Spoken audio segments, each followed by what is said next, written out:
பூங்காவில் இருந்த ஸ்டீல் பெஞ்சில் சிக்கிய 7 வயது சிறுமியின் விரலை 6 மணி நேர போராட்டத்திற்கு பின்னர் மீட்ட சம்பவம் உத்தரப்பிரதேசத்தில் நடந்துள்ளது. நொய்டாவின் 53வது செக்டாரில் உள்ள பூங்காவில் விளையாடிக் கொண்டிருந்த சிறுமி அனுஷ்காவின் விரல் எதிர்பாராத விதமாக அங்கிருந்த ஸ்டீல் பெஞ்சின் துளையில் சிக்கிக்கொண்டது.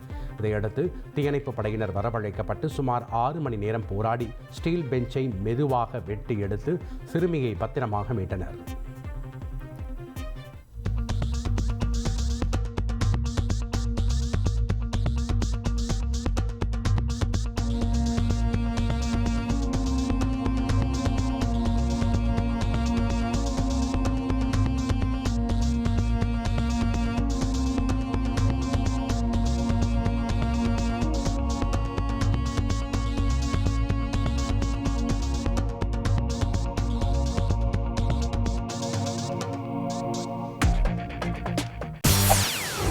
செய்திகளை உடனுக்குடன் தெரிந்து கொள்ள உடனே சப்ஸ்கிரைப் பண்ணுங்க.